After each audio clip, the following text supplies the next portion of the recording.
Hey guys, welcome back to the channel. This is a story about what if Naruto brother of Zeno Dragon Ball. Before I start, please support for more amazing content and do consider subscribing to my channel and share this video with your friends. This is written by FanFiction 26 and link in the description and support writer. Let's start the video. Chapter 1. Welcome. The word guardian can have different levels of meaning. One can be a guardian of a child, a guardian of a team, or a guardian of a facility. But there are levels that no one else thought could exist. Each universe has a set of guardians. Each one meant to look over certain levels of the living beings and help them along with their race.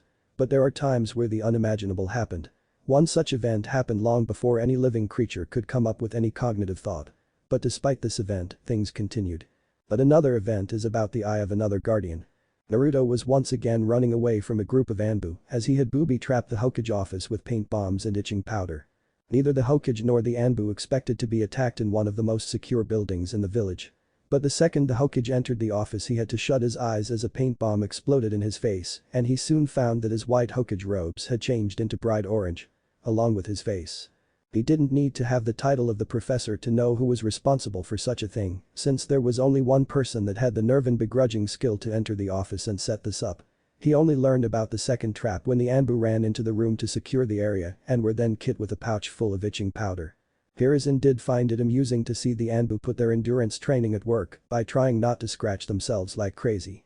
Naruto had made his own special concoction that made it almost impossible to ignore the itch. Now the Anbu that weren't hit by the traps were in the middle of chasing the boy throughout the village. Naruto looked behind him and smirked at them. You guys got lucky this time I see. And from what I saw, I need to improve my itching mix so that you won't be able to resist.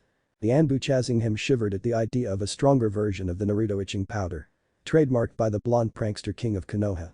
You won't get away this time, Naruto. Naruto did a high jump in the air and spun round to look at the Anbu chasing him. That's only if you catch me. And you've never been able to do that before.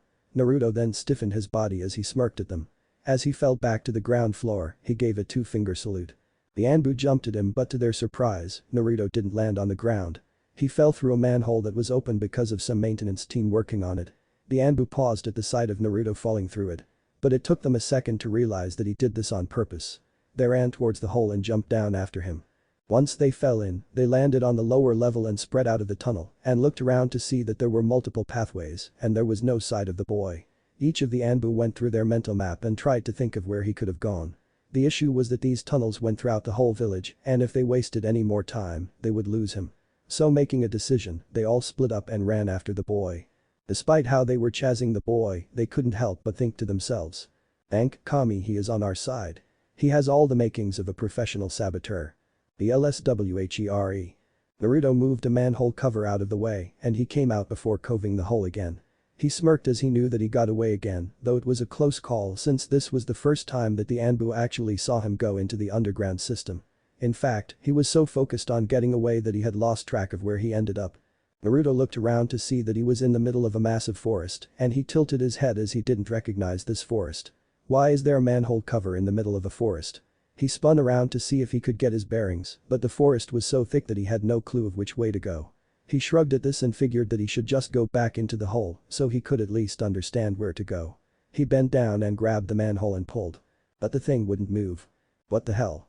I just moved this thing before like nothing, but why can't I move it now? He tried to do this multiple times but had no luck. He glared at the hole and then noticed a slip of paper on the center of the metal lid. What? He saw that it was a seal tag, but he couldn't understand the symbols that were on it. He never studied Fuinjutsu so there was no way he could understand what it was doing. The seal tag on the lid was meant to keep the lid from being moved by the outside unless someone used a key seal to open it. The reason for this was that this hole was in the middle of the forest of death. The reason there was a hole here was for the usage of body recovery. When Konoha hosts the Chunin exams, there are times where they are paid to retrieve the body of some contestants, either by the village or the family of the person. So for a fee, a Konoha team is sent into the forest to retrieve the body and they use the tunnels to avoid the monstrous animals inside the forest. Another reason for the seal is to stop contestants from using it to get to the tower without going through the trail. The Chunin exams are meant to test the contestants' skills. Naruto gave up trying to remove the lid inside. Great, now I'm stuck to find my way back from here. Looking around, he chose a direction and started to run through the forest. Figuring that he could get his bearings at some point and then make his way back. Later. What kind of forest is this? Roar. Naruto was at the moment running for his life from a massive albino tiger that was chasing the boy and snapping its jaw at him. Naruto jumped again in the air and had to pull his legs forward as the big sharp teeth of the tiger nearly took his legs off. Am I even in Konoha anymore? Cause where the hell do they hide these animals? This wasn't the first large animal Naruto ran into.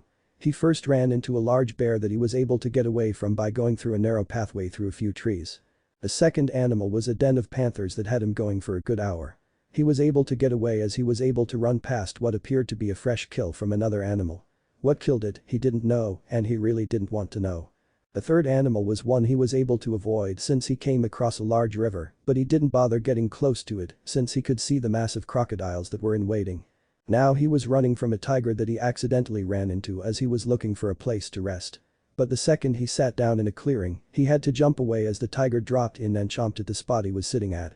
Now he was still running for his life from the tiger that would not let him go. He looked over his shoulder and screamed in panic as he saw that the tiger was getting closer. It's official, I hate cats. He ducked under a claw swipe and pushed himself to go faster. As he ran, he looked around to see if there was a way to get away from the tiger. It was then that his eyes caught the side of a hanging vine on a tree that was closing in. He figured that he could use it to swing upward and get away from the tiger. Yelping at another snap of the teeth, he pushed himself and jumped to grab the vine. Unfortunately for him, it didn't swing upwards like he thought it would. Instead, it swung to the side and around the tree.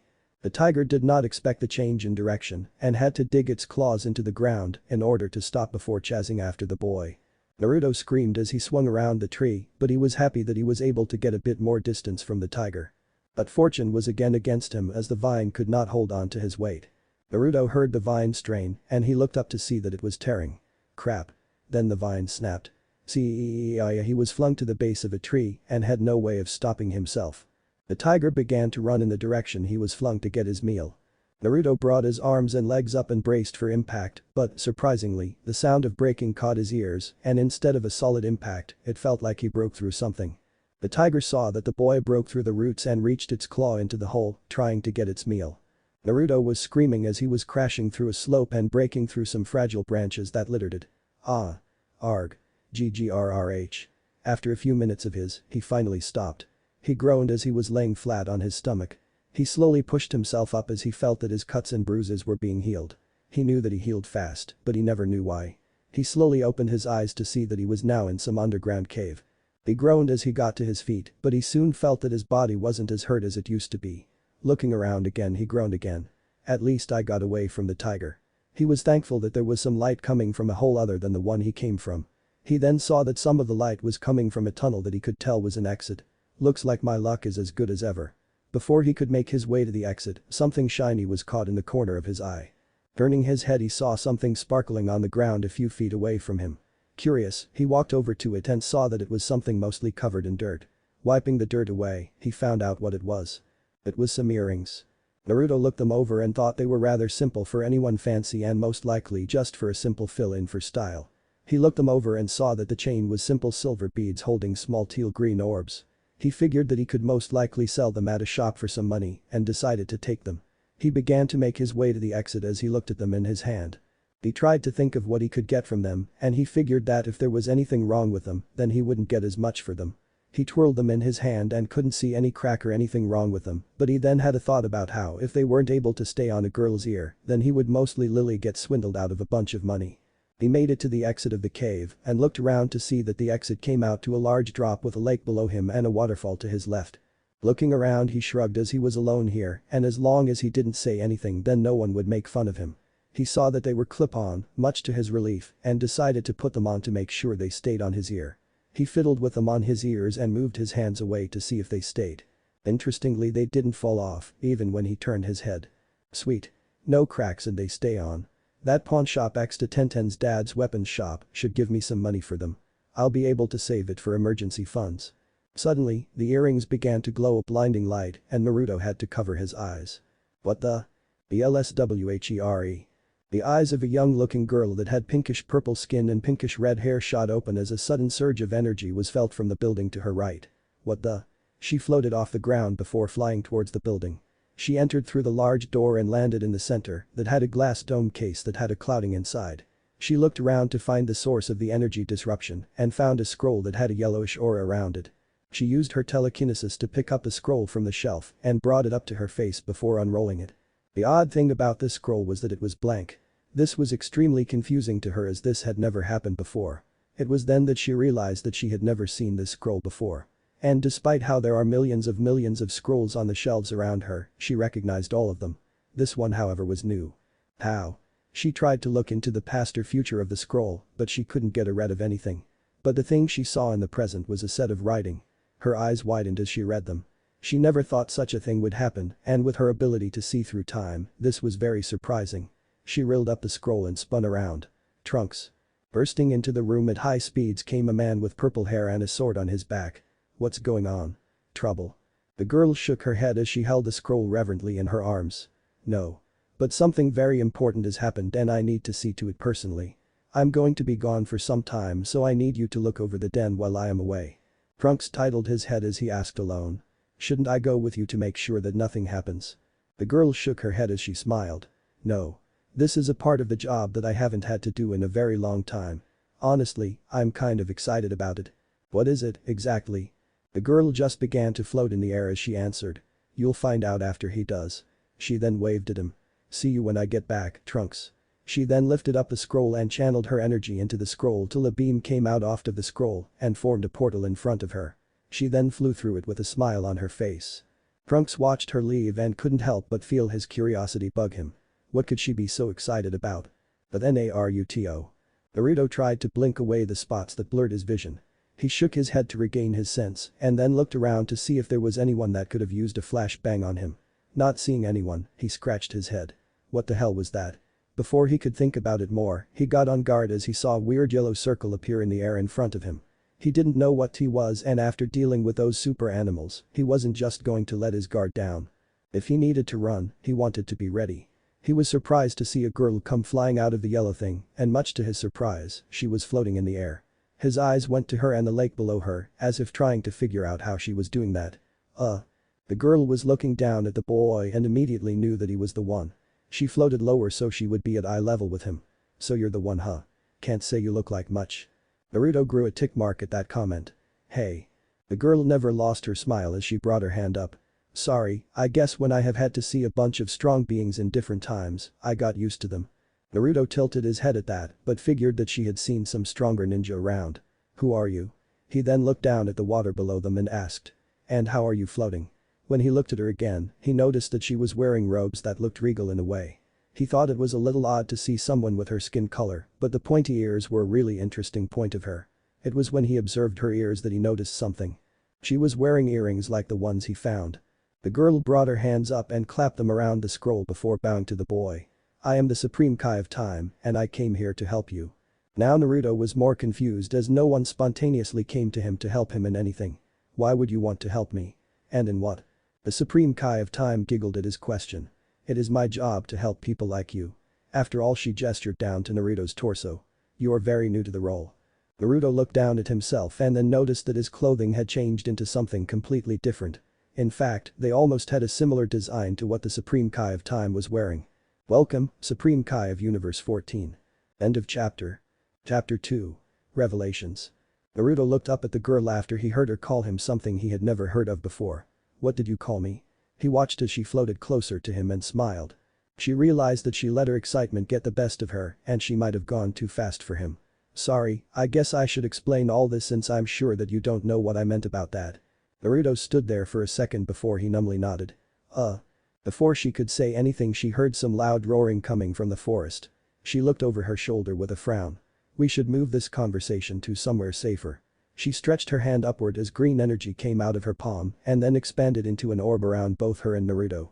Naruto panicked as he had no idea what was going on, but before he could ask anything he felt his feet lift off the ground and they began to float upwards. He yelped when the orb that they were encased in picked up speed and then burst through the tree leaves. The thing is that it didn't stop. It kept going higher and higher till he saw that the village he called home shrunk. His eyes shrunk to pinpricks as he saw that he was now well above the clouds. He felt his breath hitch when he saw that he was now looking at what he assumed was his planet. Wow. He nearly fell when the orb made a sudden stop. He waved his arms to try and steady himself and stand on the bottom of the orb. Once he steadied himself, he found himself losing balance again when the orb disappeared and now felt completely weightless. What happened to the ground? He tilted his feet down as if trying to touch the ground, but he ended up flipping backward and he tried to use his arms as if swimming to stabilize himself.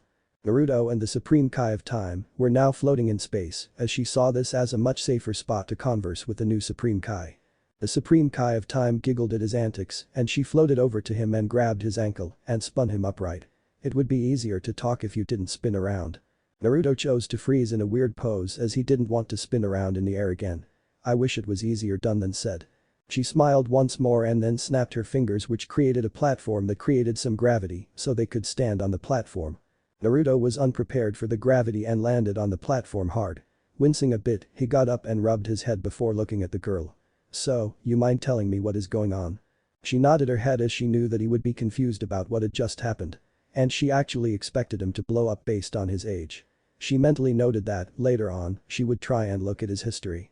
She didn't really get the chance to do so since she was overly excited that a new Supreme Kai was created and in a universe long thought to be lost at the very least, no longer important. She cleared her throat before speaking. I know this might be a surprise to you, but you have become the new Supreme Kai of your universe. Naruto tilted his head as he brought up something. You called me that before. What is that anyway? He then looked down at his new clothes and grabbed the sash belt as if to insinuate it. And where did these clothes come from? He did like the fact that they were mostly his favorite color, but he had no clue where they came from. They were similar to the ones she was wearing, but the top covered up to his neck compared to her open shoulder straps. The shoulders were more pointed and longer, and a red sash around his waist, dark blue undershirt and baggy pants, and boots the same color as his sash, think Shin's outfit, but the main color is the jumpsuit orange with blue trimming and slightly longer shoulder points. She huffed as she was going to get to that. Well, first off, I'd like to introduce myself so you don't end up calling me you all the time. My name is Konoha and I am the Supreme Kai of Time. From that, I'm sure you can guess that it is a title. Though your title is much easier off the tongue than Supreme Kai of Time. Naruto crossed his arms as he thought about what he was told and had to agree with her. But he scratched his head in confusion as he asked. Well, how did I become the Supreme Kai? With how the title sounds, it's a very important person and I don't recall ever agreeing to be one. Konoha nodded before she brought her hand up and flicked her earring. The earrings you have on your ears. They have many purposes and contain great power, but they are also a symbol of our status. Only Supreme Kais are allowed to own them. Sure, anyone can put them on, but only the Supreme Kai are the true owners. She then pointed to the earrings that Naruto was wearing. When you put those earrings on, you took on the role in order to fill in the spot this universe had open. Naruto touched the earrings he had and asked. Why? You said that the spot was open. Does that mean that there used to be one? What happened to the guy? Konoha sighed as she answered. During the early rule of the Supreme Kai of this universe, he was very inexperienced with his powers and a bit too overenthusiastic about creating. In his very first attempt, he made creatures that he had never seen before. Unfortunately, he did not see the danger of the creature and before he could react he was killed by his very creation. The Omni King, the one that rules all, saw no point in spending time erasing this universe out of existence since there was no Supreme Kai here in order to guide life along, so he left it alone and decided that he would no longer care for it. I think he expected it to destroy itself after a time. Despite the flippant attitude portrayed of the Omni King, it is generally how the Omni King is. He is very childish in almost everything he does, but despite this, he understands his station and the amount of responsibility he has. Though he still has a habit of ignoring things like a child would. Konoha shook her head to rid that thought as she still respects the Omni King. Naruto sweat dropped at the idea that the Supreme Kai from before got himself killed by the thing he made. Isn't there anyone else that can take the job? I'm sure that there are a bunch of other people that would be more suited for the job. By the title alone, the job sounded way too important for a kid like him. He didn't know the first thing about this kind of responsibility. He had seen how the old man struggled with the workload that he had and he really didn't want to look at a bunch of papers all the time. He's getting enough of that in the academy. Konoha shook her head. Although there are other ways for someone to become a Supreme Kai, they are mostly done after the current Supreme Kai grants a certain gift to them. But as things are now, the only way for someone else to take the job would be if you were to die and they place the earrings on. But even that might not work, especially since, from what I can tell, the earrings don't have any more divine power. The last of it was most likely used in turning you into a Supreme Kai. Naruto felt his heart drop at that as he really didn't feel like dying. Normally he would whine about how unfair the whole thing was, but he was a little overwhelmed by all that had happened in the last 20 minutes. Also, he wasn't sure about what she might do to him if he flat out said no. Also, he didn't know what the job was entirely about. Heck, some time ago, when he was 4, he wanted to become Hokage, but when he became 8, he no longer wanted to take the hat from the old man. In fact, the reason he pranks the Hokage office so much is because he had this little voice in the back of his head saying that the old man put that idea in his mind. For what, he wasn't sure, but he no longer wanted the job. Let the old man deal with it. He sighed in defeat before he looked at her. I don't want the job, but I don't want to die more. So what exactly do I have to do? Pranoa smiled sadly at him as she figured that he would not like the fact that he was, in a sense, being forced into the job. Well, the thing is, we need to meet with someone in order to talk about your duties that you will have to take upon your shoulders. Naruto tilted his head but shrugged as he figured that there would be other people that would know more about this. So when do we meet this guy? Soon, but before we go, there is something that you need to know before you meet him. Do not do anything that would insult him. He may act a bit childish most of the time, but he has the power to erase your entire universe in the blink of an eye. And there is nothing you can do that would be able to stop him. It is a miracle that he even let this universe continue to live after the last Supreme Kai died. Just let me do all the talking and just listen to what we say. Understand? Now Naruto was afraid. He wasn't really sure what it meant for his universe to be erased, but using an analogy of when he erases his answers on paper with an eraser, he kinda figured that everyone in the elemental nations would die.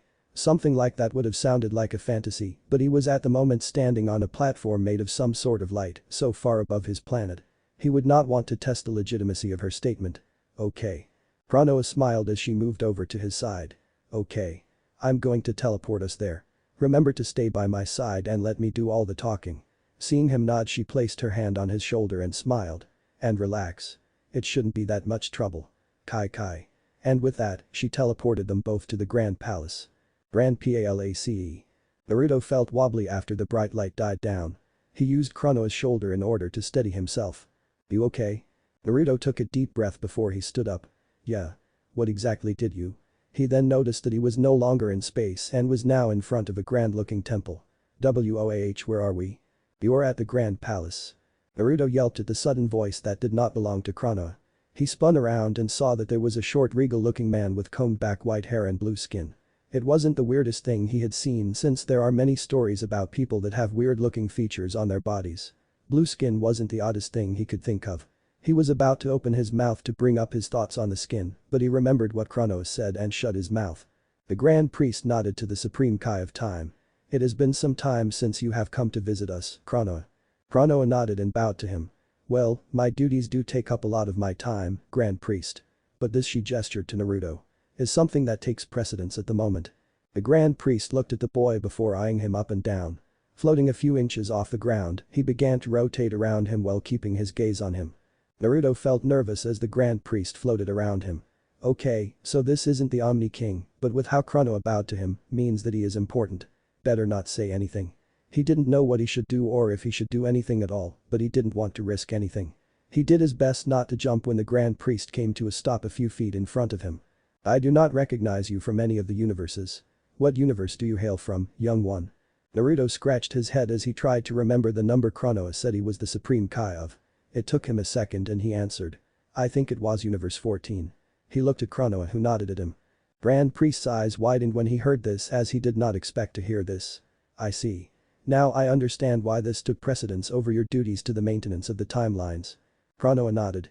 Yes, I was surprised when I became aware of the emergence of a new Supreme Kai of a universe that is no longer under Lord Zeno's watch. The Grand Priest gave a thoughtful hum. We must bring this up with my lord. He must give his verdict on this development. Chronoa nodded before looking at Naruto. Come on.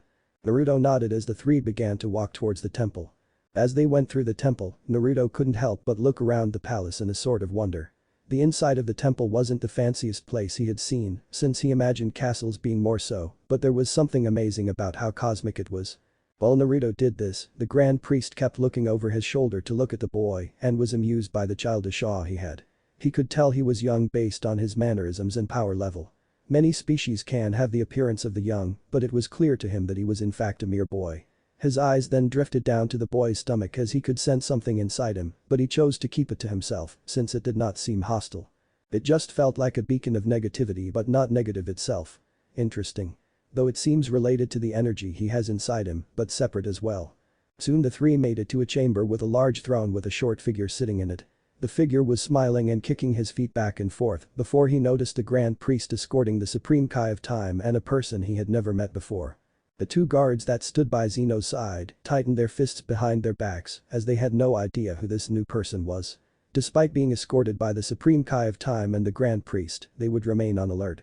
Once the three made it to stand at the base of the staircase that led to the Omni King's throne, Naruto saw both the grand priest and Chrono bow to the figure. He looked up at the one they bowed to and couldn't help but think that he looked like he could be a kid's toy, but remembering what Chrono said, he chose to follow suit as he did not want to risk his home. He may have a tendency to do disrespectful actions to those in power in Konoha, but he knew that he could handle any punishment they may give. Erasure of his universe was something he didn't want to risk. Zeno smiled as he raised his hand high. At that, both Chrono and Grand Priest stood up while Naruto warily did the same. The Grand Priest smiled before he spoke. Lord Zeno, there is a development that has come to the attention of our dear Supreme Kai of Time. He floated forward and turned to face the two Supreme Case. Zeno looked over to Chrono and waved. It's been a long time, Chrono. I'm happy to see you. Chrono smiled and gave a small wave back. Yes, it has, Lord Zeno. She then gestured with her hand to the nervous Naruto. This boy here has become the new Supreme Kai of Universe 14. Zeno tilted his head in confusion. 14. Wasn't that one of the universes that I erased a long time ago? Chrono shook her head. No, my lord. Universe 14 was the one that you had chosen to cast aside when the previous Supreme Kai had foolishly ended up dying by one of his creations. It had been left to its devices since then, and life had taken a much longer path than if a Supreme Kai was present. And due to this young boy, Naruto, finding and putting on the Kai earrings, he has absorbed the remaining divine energy in the earrings and has become the new Supreme Kai. Zeno looked at Naruto with a frown. He had gotten rid of the other universes because it was a lot of work to watch over all of the universes, and the 12 he was currently looking after was enough. In a whiny voice, he spoke. I don't want to look after another universe. I should just erase it so we can keep the 12. Chrono's eyes widened as he immediately went to the universe's erasure. If nothing was done in the next second, it would be gone in the blink of an eye. Zeno raised his hand and gathered his power to erase Universe 14, like he thought he had done millennia ago. Wait. Zeno paused his action as he and everyone else turned to the one who spoke, potentially, against the king of all. Naruto felt his heart stop as he saw that his universe was about to be erased and could not stop himself as he called out. When everyone's attention was on him, he stepped forward, putting the guards on edge. But they paused when they saw him fall to his hands and knees and pressed his head against the ground. Please don't erase my home. I didn't mean to become the Supreme Kai, and I will do anything you want to keep my home safe. Please. He didn't know if his plea would even be considered, but he had to try. This was something he never thought he would do. Grovel at the feet of someone he didn't know, but his home was on the line. His rebellious attitude can take a break. Everyone stared at the boy for a second before the Grand Priest smiled. I believe that I have a solution to this. Naruto lifted his head to look at the Grand Priest. Hope welling up inside him. The Grand Priest turned to the Omni King. My lord does not wish to add one more universe to watch, correct? Zeno frowned as he shook his head. No. I don't wanna. The Grand Priest nodded. Well, since the universe has continued without divine intervention all this time, perhaps we should let it continue without you supervising it. Everyone was confused about this as they didn't fully see where he was going. The universe has continued without a Supreme Kai, God of Destruction, Angel, or Lord Zeno's attention. Perhaps we can allow the boy to look after his universe on his own, without our assistance. Chrono raised her hand as she asked. So you are saying that despite how Naruto has become a new Supreme Kai of his universe, he will receive no help on his duties. It is not that he shouldn't receive aid, but that there shouldn't be any help to give. And should the universe fall into chaos and inevitable destruction due to his negligence, it will be of no concern to Lord Zeno. Chrono crossed her arms as she tilted her head. So, his universe is left as an outcast to the rest of the multiverses. The Grand Priest nodded. Yes. This way, Lord Zeno will not have to worry about supervising more than he already has, and the beings may just live their lives as they are. That seems a little cruel. Without any aid, he could very well bring about its destruction in a matter of decades. Yes, but it was originally meant to be erased by Lord Zeno, but instead, left on its own to die. So nothing is truly lost.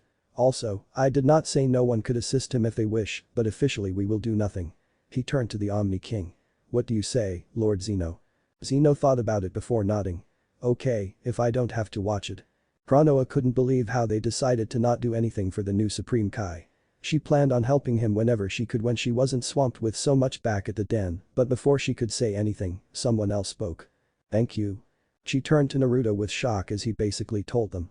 "Sure, leave me on my own without help." Naruto stood up and bowed. "Thank you for letting my home live. If I have to do this on my own, then I will." "Now hold on." Chronoa stepped forward to speak. "Forgive me for speaking out, but I still think he should be allowed the assistance that the other Supreme Case have.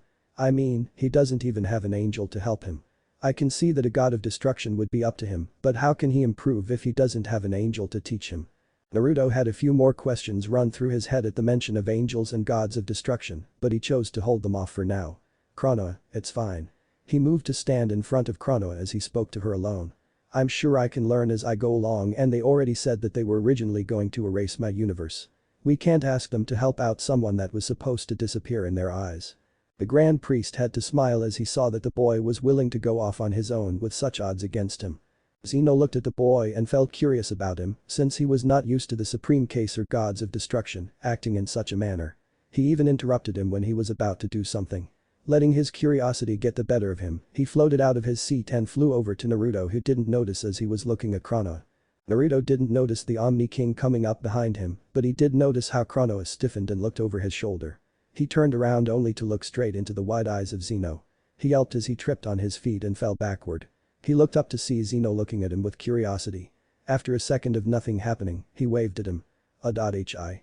He got to his feet while keeping an eye on Zeno. Zeno watched him for a minute as he could sense something very different from this one. It was anything like godly energy or the lesser being's king. Sure, there was a small bit of divine Kai growing within him. "Hi." Naruto felt a little more at ease as he didn't see any hostile action coming from Lord Zeno, so he relaxed a bit. He wasn't about to do something disrespectful, but he felt like he didn't have to be so stiff. He brought his hand up in a handshake and smiled. "I don't think I gave my name yet. My name is Naruto Uzumaki. Nice to meet you." Zeno's guards were about to jump in to stop such interaction. It was disrespectful to be so lax and not show proper respect to Lord Zeno, but they stopped when they saw Zeno do something they didn't expect. Zeno looked at the hand as he had never done this before. He chose to mimic the gesture and was surprised when his smaller hand was enveloped in Naruto's before being shaken gently up and down. It was a new action, but he liked it. He smiled at the boy and responded. "I'm Zeno." Naruto smiled wider at the introduction. "It's really nice to meet you, Zeno." Chronoa didn't know if Case could have a heart attack, but she was sure she was close to having one as she has just seen the newest Supreme Kai, one of less than an hour, shake hands with the ruler of all the universes and has the potential to erase his universe in a blink of an eye, like it was an everyday action. Zeno got his hand back and looked at it with a smile. He looked back at Naruto and felt the need to ask. Hey, what's that energy you have? It feels different from Kai." Naruto thought about what he meant till it clicked. "Oh, you must mean my chakra." "Chakra? What can you do with that?" Naruto thought about what he could show Zeno, but realized that he didn't have anything big to show. And the only thing he could do at the moment that would be easy would be the hinge. Looking around, he figured that he could use one of the ones here. He brought his hands up into a hand sign, causing his body to gain a small glowing outline before a puff of smoke enveloped him. Zeno looked at the smoke and was surprised to see that now, instead of Naruto, the Grand Priest was standing in front of him. Whoa. He turned his head to look behind him at the original and back to the new one.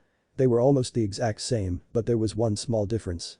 The one in front of Zeno didn't have the halo behind his head. As Zeno turned to the real Grand Priest again, another poof was heard and he looked to Naruto again to see himself. Ooh. Naruto had turned into another Zeno, and this time, he looked just like him. The two Zenos began to mimic each other, with both of them raising their mirrored hand into the air. If Zeno tilted his head, the other one did the same thing. If he took a step back, the copy would do it too. Zeno smiled as he thought it was fun to do this, and he began to wave his hands in the air in excitement before he did a small jumping dance with his other doing the same. After a minute, the copy poofed back to Naruto as he smiled at Zeno. "That is the best I can do right now." Zeno still smiled wide as he floated up. "That was cool. I like you." Naruto nodded his thanks to Zeno as he saw the smaller being float back to his seat. The Grand Priest watched the whole thing with a smile, and once Zeno was seated he turned to his lord and asked. "So, what shall we do about assisting his universe?" Zeno's mood dropped as he still didn't want to supervise more universes, but he liked Naruto for that little display. "Maybe we can help him a little." The Grand Priest nodded as he asked. "So shall we give him an angel to assist him?" "Yeah." The Grand Priest smiled knowingly as he nodded. "Very well." He raised his arm straight into the air before energy pulsed from his torso and flowed up his arm till it came out of his palm and formed a small orb above his hand. He lowered it to be in front of him as he looked at the boy. Naruto looked at the orb and asked, "Is that an angel?" He was expecting some sort of person with wings to appear, not an orb of white light. The Grand Priest chuckled at this. In a manner of speaking, yes. You see, your universe has been out of commission for a very long time. As such, the angel has been put on standby for all that time, but due to the length, the body was converted back into an energy form. In order for a new one to be present for your universe, there needs to be a host for it. He walked forward to Naruto and held the orb to the boy. You must find someone that would be willing to take the role. They must also be compatible with it in order to make an angel. Once one is found, they must accept this orb and it will be absorbed into their body and they will become your new angel. Naruto held out his hands to take the orb as it floated above them. He brought it closer and yelped in surprise as it entered his chest. Do not worry, it will come out when you find someone who can take the role. Naruto nodded as he looked at the blue-skinned man. Thank you. The Grand Priest nodded before he floated back to be in front of Grand Zeno. My lord, I believe that there will be a meeting with the other Supreme Case and their gods of destruction soon. Perhaps we should invite young Naruto to be in attendance so he may ask the others about their duties. Zeno waved his arms in the air as he cheered. Yeah. I would like to play with Naruto again. Very well. The Grand Priest then looked at the Supreme Kai of Time. What is the time flow of his planet? Konoha felt embarrassed as she did not know the answer to that. Turning to Naruto, she focused her power on him and was able to see the length of time it took for his planet to go through a day. Once she got her answer, she responded. It is the equivalent to Earth. Nodding, he looked back at the boy. In the time frame of 1 month, there will be a meeting with the other universe's Supreme Case and their gods of destructions. It would be beneficial for you to be in attendance so you may speak with them. He gestured to Konoha. I extend the invitation to you as well. You would be able to bring our young friend with you so he can discuss things. Konoha felt her ear twitch as she had a distinct feeling that the Grand Priest knew this would be happening. Not that he knew about Naruto, but he knew how the meeting would go a quarter of the way through. She nodded to him. Sure, I can do that. I can leave the den to my assistants as I bring Naruto with me. Very good. Well then, I believe we have discussed everything that needs to be talked about. And I believe that in the case of your freedom compared to the other universes, we can evaluate your universe within the next 10,000 years to see how things have progressed. Naruto sweat dropped as he heard this number and figured that he was joking. Sure. The Grand Priest smiled softly at him before he bowed to them. It was a pleasure to meet you, young Naruto. Naruto responded in kind. You too, Grand Priest. Zeno raised his hand and waved at the boy. Bye-bye Naruto. Naruto waved at Zeno. See you later Zeno. Konoha placed her hand on his shoulder and teleported them away before he did something else that would shock her. The Grand Priest smiled at this. Very interesting boy. Space above Naruto's planet. The two Supreme Case appeared floating the planet with the male of the two yelping at not having ground under him again. Konoha made another platform for them as she looked down on the planet. Well, here we are. Back to your planet. Naruto sighed as he looked down at his home. Yeah, can you take us back to the forest you met me? I can go back home from there. Konoha nodded as she lowered the platform at a fast speed. She paused just above the forest trees and looked at him. Should I take you back to your abode? Naruto looked at her and thought about it for a second. Seeing no harm in it, he asked. Can you? Sure. Naruto felt the platform begin to move towards the village and he pointed in the direction they needed to go. Naruto noticed that it was nighttime already and wondered how long he had been talking with Zeno. Once they were over the village, he pointed in the direction they had to go. I'm gonna have to get to bed soon since I have to go to the academy tomorrow. Konoha looked at him and asked. You're going to an academy? He nodded as he thought about it. Yeah, the Shinobi Academy so I could become a ninja for the village. It's still a while till I graduate. Or rather, try to graduate again. Konoha was intrigued by this piece of information as she looked up and thought. Interesting. I'm going to have to look into this later on. Soon they found themselves floating above his apartment.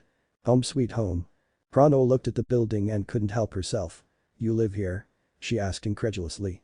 The building wasn't in the worst condition, but there was a clear need for repairs in many areas. Not only that, but she could see graffiti in several spots on the walls and a specific door. Yep. I know it isn't much but live in a place long enough and it will become a home. Konoha could not believe that he was living in such a place.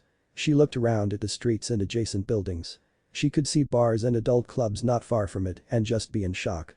She facepalmed as she muttered, I can't believe you would live in a place like this on the planet you rule. Naruto perked up at what she said and furrowed his brows in confusion as he turned to look at her. What do you mean by that? She looked up at him and saw the confusion. Oh right, you don't know. This planet, the one we are on right now. It's yours. It is the sacred world of the case. It is your planet, you rule over it. Naruto's brain couldn't comprehend what she had just said. The words made sense, but the form they took didn't register in his head. You. Rule. Over. It. It's. Yours. What? End of chapter. Est 1. Here is chapter 3. Corey Travis. Suggestions noted. Sephiroth True Heartless Angel. The rest is in my head, but here is the next part for you. Dragon and Sword Master. I hope it is. Arashi Yuzuka's. Angel suggestion noted. S2. Maybe. S3. Interesting ideas on the choices. But one thing I won't do is have Naruto fuse. Since it is canon that if a Kai fuses with anyone, it is permanent, and the only reason Kibito Kai was separated is that they used the Dragon Balls. And there are no Dragon Balls in Naruto's universe. I want to keep Naruto as Naruto, even if he is Ook. Jordell. Thanks for the suggestion. Winged Roofteeth. Suggestions noted. To all readers. List of role suggestions at the bottom author's notes, but please read the chapter before looking at it. Chapter 3. Unforeseen Outcome. Naruto was lying in a bed that was far more comfortable than he had ever had before. Not only that, but it was about 4 times bigger than the one he had before, so he could roll all he wanted in it. Despite these features, he just couldn't feel tired at all from what he was told 40 minutes ago. Flashback. What do you mean that I own the planet? Konoha found it amusing to see him react in such a way and knew that she should explain a bit more to him before she had to head back to the den. Let's go inside so I can explain this to you. She lowered the platform to the ground so they could go through the normal way. Naruto was glad to have solid ground under his feet, but he had other things on his mind. He led her up the stairs and toward his apartment so they could talk about this. When he got to the door, he reached for his pocket only to realize that all of the things he had on his person before he became a Supreme Kai were now gone. He sighed as he reached to the hanging lamp that was next to his door and pulled out the spare key. He opened the door and held it open for Konoha to walk in first. He mentally thanked how he had cleaned the place before all this happened. He walked in after her and was about to tell her she could take a seat at the dining table, but he saw her look around the room before she made her way towards his bedroom. He panicked as he closed the door and ran after her. Konoha looked around and couldn't help but find the place much too humble for a Supreme Kai. Even though the Supreme Kai of Universe 7 doesn't really have an abode on their planet, he, the Elder Kai, and Kibito use the serenity of the whole planet as a place to call their home and use nature as a bed. This needs some touching up. She made it to his bedroom and immediately saw that the bed was way too worn out. She turned to see Naruto catching up. Do you mind if I change something for you? Naruto tilted his head and asked. Change what? In answer, she lifted her right hand with her index finger extended before she pointed it at the bed and shot out a beam that enveloped the bed before it moved to the walls of the room. Naruto watched in shock as his bed changed from the single bed with worn-out sheets and blankets into a bed that looked like it could hold 7 to 8 adults and a good amount of pillows. When the beam ended, he was in shock at the new bed he had that looked like it would have filled up most of his room, but then he noticed something else. The room looked bigger. Everything in the room, apart from the bed, was the same, but the room had clearly gotten bigger. What how? Konoha smiled brightly as she waved her finger in the air. It's a simple spell that all Supreme Kais know. You'll learn it later on, but I felt like you needed something better than what you have. She then moved close to the bed and picked up a pillow that was in the shape of an owl head. She turned to him and squished it with a giddy smile. And these are so cute. Naruto's sweat dropped at the sight before he chuckled at how she acted. Konoha hopped onto the bed and gestured for him to join her. He walked over and sat on the bed in front of her. Konoha took a deep breath as she began. When I said that this planet that we are on right now belongs to you, I literally mean that it is your planet. In all the universes, there are special planets that belong to specified deities known as Kais. Your universe, from what I can tell, only has you as the Kai, so there are no Quadrant Kais or Grand Kais, so there won't be places for them, but anyway, this planet belonged to the original Supreme Kai as the planet of the Kais. This was where he started his attempt at creation that led to his death.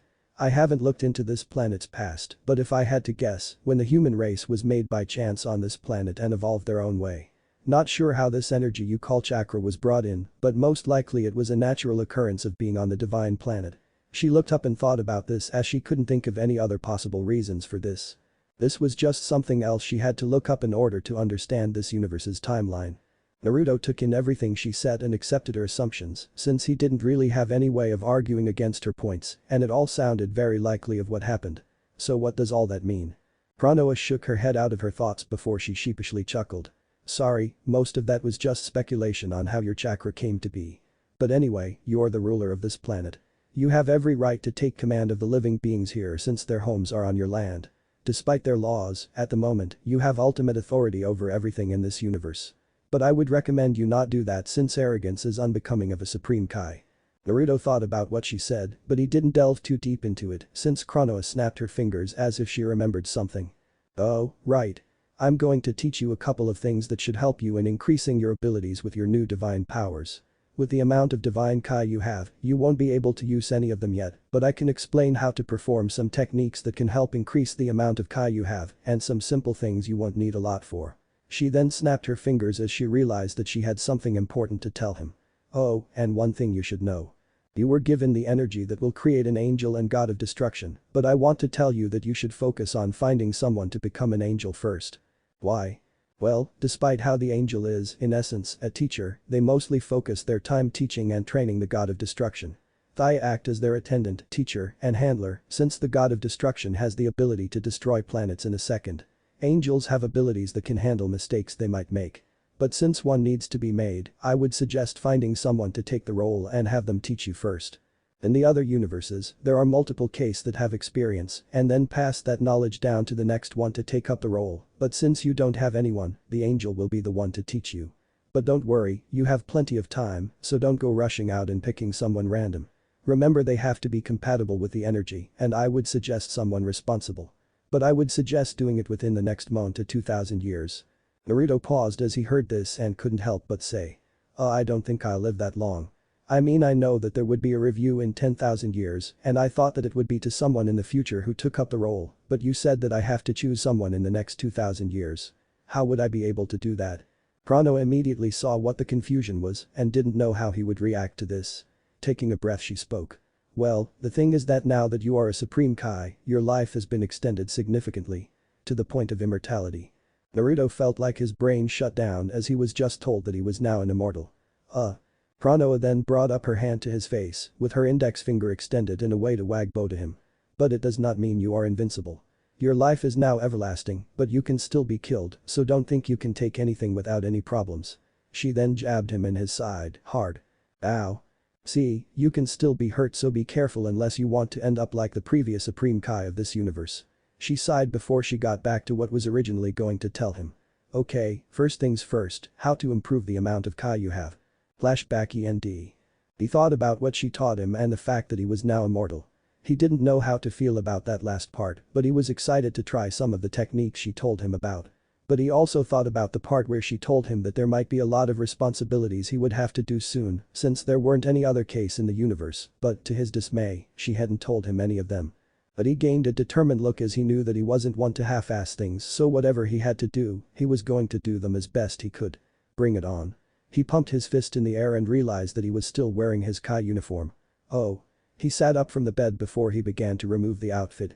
He wasn't going to deny that the clothing was extremely comfortable, much better than anything he had worn before. In fact, when he took off the jacket, he paused and just figured that it wouldn't hurt to sleep in them. He moved to the dresser and placed the jacket and sash on it before pulling out his nightcap and moving back to bed. He had no idea what the future held, but he had a feeling that he would be learning it soon. MEANWHILE. Chronoa had returned to the den and was flying towards the large building that had all the time viewing scrolls. She had a smile on her face as she was happy to see the new Supreme Kai starting out. At least he doesn't seem like the kind to cause problems for his universe. She landed at the entrance of the building and saw Trunks standing there waiting for her.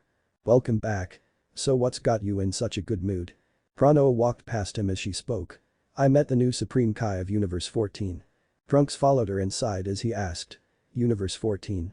I didn't know there was a Universe 14. It was thought to be destroyed a long time ago.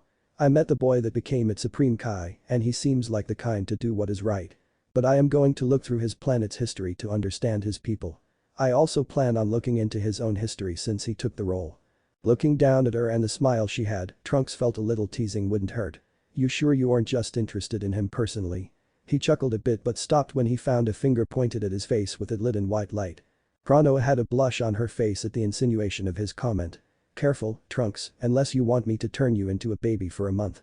Trunks put his hands up in surrender as he chuckled nervously at the threat. Haha, got it. Chronoa nodded before she continued inside the vault with Trunks following her in silence. Once she made it to the observation table, she brought her hand up to a specific shelf that was once empty and now had a single scroll. She used her power to bring the scroll down before she grabbed it and unfurled it on the table. Alright, let's see the history of his people. The two stood there and watched as the scene that told of Naruto's world's history revealed itself. For the next few hours, they watched as key events happened in Universe 14, which meant it only focused on the Supreme Kai's planet. The time scrolls held portals both for viewing and transport to key events in the timeline the person was viewing. This did not mean that they could only focus on the events, but to look through the entire timeline would be an excessively long process, so Chronoa only focused on important events. When they chose to stop watching the timeline for Naruto, they each had their own thoughts on it. Trunks crossed his arms as he took a step back. He thought back to the very early stages of this world's civilization and the everyday handling. Wow, and I thought early Saiyans were bad. At least the Saiyans were simple in what they did, but these shinobi are full of secrets and backstabbing. Sure, they weren't as bad as they used to be, but that didn't mean that there weren't people that can be considered downright evil or despicable. Chronoa had her thoughts on a single event that happened in its history. The very event that gave them their energy. She put an inquisitive finger on her chin as she thought out loud. That whole thing almost reminds me of the Tree of Might. This caught Trunks' attention. Tree of Might. Chronoa looked at him before realizing his question. Oh right, you wouldn't know. You see, in another timeline of Universe 7 several key events played out very differently than the main timeline. In it, there was another Saiyan that survived the planet's destruction as he had abandoned his people since he found a way to increase his power exponentially. It was a seed that he could plant on any lush planet and the seed would grow into a massive tree as it absorbed the very energy from the planet to create fruit that, if eaten, can grant the consumer a big increase in power. I saw similarities from that event to the one that granted Kaguya her abilities. I don't know for sure, but I can't help but think that it might be an alternate version of that. Much like the alternate versions of you in alternate timelines. Though this is another universe, not a timeline. She shrugged her shoulders as she grabbed the scroll before levitating it back to its shelf. It doesn't really matter since it is far into the world's past. Trunks nodded as he thought about this alternate timeline of his universe. He thought it was interesting to hear about another timeline that existed of Universe 7. One that he didn't cause. Getting back to the new timeline they saw, he wondered out loud. So are there any time displacements that we need to look into? This is a new universe and we don't know if things are going as they should. Chronoa sighed as she shook her head. I don't know. This universe has only just come to my attention thanks to Naruto finding those earrings. But if I had to guess, it was him finding those earrings that are the time displacement. Trunks were confused about that. What do you mean? Universe 14 only came to my attention when Naruto put those earrings on. That means that any different timelines of that universe most likely already happened or are happening. There could be thousands of different ways that Naruto's life could have gone and we wouldn't know about them since we only have our eyes on this one. So what you're saying is that since it took so long for us to notice, we can't really do anything about it. Chronoa nodded. Yeah. His universe, in a way, lives outside of our jurisdiction since it existed without our say for so long. Almost anything could happen and we wouldn't be allowed to interfere. Almost. Saying of the members of Time Patrol went to it and began to destroy a bunch of things. If something like that happened, we have every right to stop it. But if something from the universe began to destroy it, then we have to let it continue, since we don't know how the original timeline was supposed to go. Trunks nodded as he understood the complication of this. So when are you going to watch the rest of Universe 14's history? She shrugged as she began to walk out of the vault with Trunks following. Probably tomorrow. I am starting from the very beginning and there are a lot of events that happened all over the world. And from what I could tell, Naruto's village hasn't even been thought up yet. I don't know how far behind I am, but I'll catch up. Trunks felt the need to tease her again. You could always just ask him out to learn more about him. He knew he was pushing it, but working at the Time Patrol for so long and having Chronoa as a friend can cause you to start teasing here and there. Before he could even defend himself, there was a wide orb blasted at him and he shut his eyes for the pain. After not feeling any, he opened his eyes and realized that everything seemed bigger. Remembering the earlier threat, he looked down and groaned at the fact that he was now in the body of a child. Oh, man. He sighed despondently before shrugging. At least I'm not a baby. He began to float off the ground since the sword was now way too big for him. Keep teasing me and I will make you a baby. Trunks sweat dropped before nodding vigorously. Konoha, next morning. Naruto opened his tired eyes as the morning noises began to play outside. He wasn't able to sleep that well last night. Despite the comfort of the bed and clothing, his night was rough and he wasn't sure why. Something just kept bugging him throughout his sleep, and now that he was conscious, his head felt some sort of pulsing that was going so fast that it was almost a humming. He groaned as he got out of bed and rubbed his eyes. Damn it, what the hell was up with last night? Once he got the sleep out of his eyes, he saw the sleeve of his Kai outfit and remembered what happened yesterday.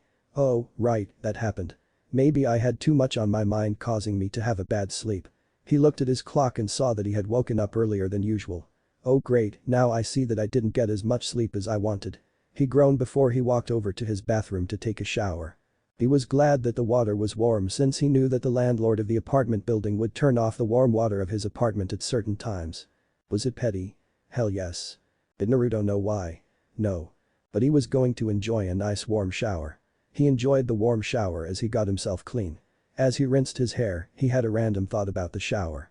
I wonder if I can use that same technique Chronoa did on my bed to make the shower bigger. I mean she made my bedroom bigger with a supermassive bed. After he finished his shower, he picked up his clothes in his left arm and the earrings in his right hand. He put the used clothes on the bed before moving to his closet to find another set of his jumpsuit. He would wear the Kai uniform some other time when he had them cleaned. He opened his closet and reached in to grab one of his jumpsuits, but his hand froze when he saw that instead of the normal orange sets of clothing hanging on a bar, there was now a fancy wooden table with 4 sets of Kai uniforms folded neatly. When did she? His mind just couldn't see when she had the time to do this for his clothes as well, but he soon gave up on it since she had done things that no one had ever done before in the entire elemental nations. Naruto got dressed in another set of Kai clothing and put on the earrings again before he made some toast to eat. After having breakfast he left the apartment and began to walk the streets of the village as he thought about trying out some of the things he was told later in the day when he had the time. It was this thought that reminded him that he was the actual owner of the entire planet and saw the villagers coming out of their homes and noticing him. Feeling smug, he straightened up, put his fists behind his back, and began to walk like he saw the Grand Priest walk when he met Zeno. He saw that people were shocked at what happened to him and held himself in a regal pose. That's right. I'm a big shot now. He kept walking like that all the way to the academy and ignored the sneering comments that came from some of the villagers. When he walked past the front gates of the academy he immediately dropped his pose and slumped before groaning. Ugh, I'm not doing that again. It's too stiff and just isn't me. I may be the owner of the planet, but I'm not going to start acting like I'm more important than everyone else. But this last thought, he walked into the academy, ignoring the shocked look of the people he walked past. Naruto was sitting alone in his classroom since the first student hadn't arrived yet, but they should start coming in soon. As he sat there, he thought about what responsibilities he would be getting after he met with the other supreme case. Wonder what the others are like. If they have the responsibility of looking over a universe, they might be the stiff kind of people. And if they have to look over the whole universe, how do they handle it all? The old man is in charge of the village and I'm going to look over the whole universe. I won't even have time to eat ramen. He paused as another thought came to him. Wait, I'm now the supreme Kai of this universe. Will I even have the time to be a shinobi? He was brought out of his thoughts when he heard the door open to show that there were a few of his classmates walking in. Much like the villagers, the other students paused at the sight of Naruto and his new look. Gone was the orange jumpsuit that he was known for, replaced by some high-class looking attire. They were so shocked that they just kept piling up at the door, not going to their seats. What's the holdup? The students got out of their shock when they heard the voice of one of the clan heirs. They all scattered to their seats as the more well-known students of the class walked in. Hiba Inuzuka and his partner Akamaru. Shino Aburam. Shikamaru Nara. Toji Akimichi. Inu Yamanaka. The Hyuga twins, Hinata and Hanabi Hyuga. And the Uchiha twins, Sasuke and Satsuki Uchiha. The last well-known student that came in was Sakura Haruno. She wasn't from one of the village clans, but her mother was on the civilian council. When they walked in, they also froze at the new look Naruto had. Ino, being the one who is the most into fashion, quickly made her way towards him and looked at him in awe. Naruto. Where did you get those clothes? And how did you find the money for them? They look like something a noble would wear. She grabbed the shoulder of the jacket and felt the material. What is this even made of? I've never felt this kind of material before. She kneeled down to look at the jutted shoulder sleeve closely. Not sure what to call it. Naruto was dumbfounded at how Ino was now kneeling next to him and fiddling with his clothes. He was so focused on the strange sight that he didn't realize that the other heirs had gathered around him as well, sans Sasuke. Hiba pointed at Naruto's clothes and asked. Yeah, man. Where did you get those? With how much money that must have cost, there is no way any of us could buy a set even if we all pooled our allowances together. Sakura crossed her arms as she looked him up and down. Though I have to say, they are a lot better than the eyesore you wore before. Naruto grumbled at how his old jumpsuit wasn't that bad since he could hide several of his tools in it. He was brought out of his grumbling when he felt one of his earrings taken off his ear. He looked up to see Ino holding it up and looking at it. "Why are you wearing earrings? You don't seem like the type to wear accessories." On a whim she brought it up to her ear and began to fiddle with it to put it on. Naruto panicked at the sight as he remembered one thing that Chrono had told him. Mini flashback. Okay, now that you have an understanding of that technique, there is one thing you need to know about your earrings. Naruto brought his hand up to fiddle with one of his earrings and wondered. What about them? You said that they are the symbol of my status and what made me a Supreme Kai, but what more could there be about them?